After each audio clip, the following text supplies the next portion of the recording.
it's not the time to do what you've always done. If you always do what you've always done, you're not going to get what you've always gotten anymore. So that's the first takeaway. Don't do exactly what the precedent was last time. Take another look at your catalog. If you have a few films that you finished, go back and look at what you can do with them and who's out there interested, even if it's not in Canada. So, just even to get buzzwords straight, VOD, as recently as a year or two ago, everyone just meant one thing, right? Pay-per-view on a TV screen. VOD, Rogers, whatever. 24 hours, you pay a price, it's on a TV, that's your VOD. And now it's really 12 things. And so anyone who's asking you for VOD rights, you should immediately be able to say, even if you don't know what you're saying after that, it's not one thing. So which one do you want? Pay-per-view, that's transactional VOD. That's iTunes or Rogers. Is it subscription VOD? That would be like Netflix or what NFB is about to do for documentaries soon. Should be non-exclusive unless they're paying you a hell of a lot of money. AdVOD is the free to the user. The user pays nothing, but you should be getting money from it now. Advertising VOD, YouTube, Viewster. Anyone heard of Viewster? 28 countries. They pay upfronts and revenue share for content. It's not in the radar screen necessarily because they're not in Canada, but they're buying for 27 other countries, non-exclusive and AdVOD.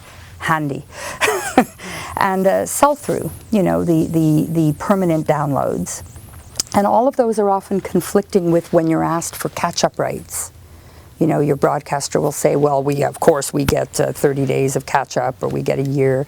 And just be careful because catch-up is in disguise a way not to be paid for any of these other VODs. So keep your catch-up small, 30 days, 7 days, whatever.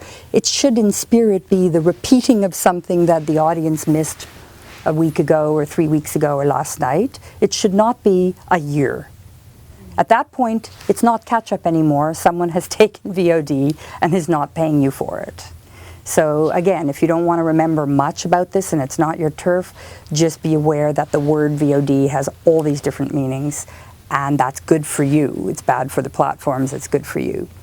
And you multiply that by how many devices there are, because you can grant rights to mobile or to a over-the-top box, but not to television, and you can split them up, slice and dice, not forever, but probably for the next year to 2 years in this model. At some point they stabilize, crossover, and gel, but right now it's real money on the table. Just be aware if someone, NFB, Movie Network, if anyone is asking you for SVOD, just think, oh yeah, which kind?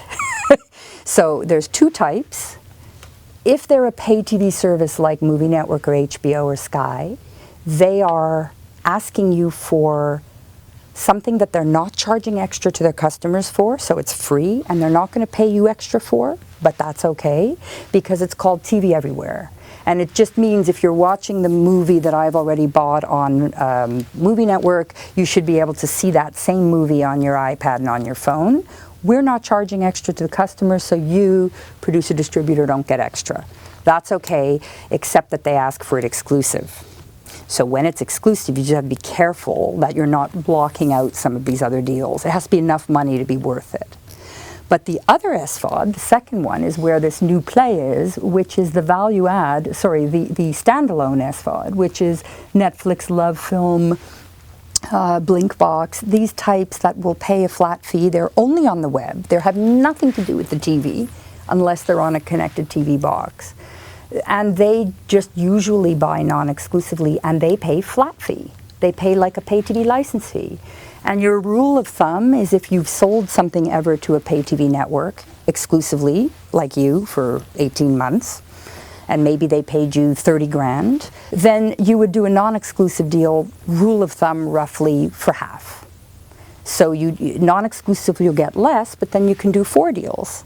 Exclusive, they should pay you more, and then you can only do that deal. So, all right, I don't want to get too much into details. Basically, takeaway 2, exploit as many of them as you can. Usually they're in a sequence, except when you deliberately break the sequence on purpose, if it suits you, which it does.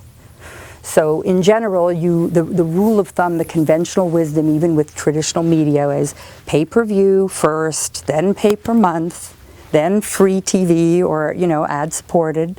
That's the rhythm. That's what we're all comfort with. That's our comfort zone, and it's good. The same thing works in new media, generally. But you can decide as a marketing strategy or a business deal to break the sequence if it, suits the deal or the project or the type of film. So again, dust off the catalog that you forgot about, be selective, don't try and sell everything or digitize everything, what a waste of money. Just pick 3 or 5 of your best things and target the right platforms that are interested in that genre.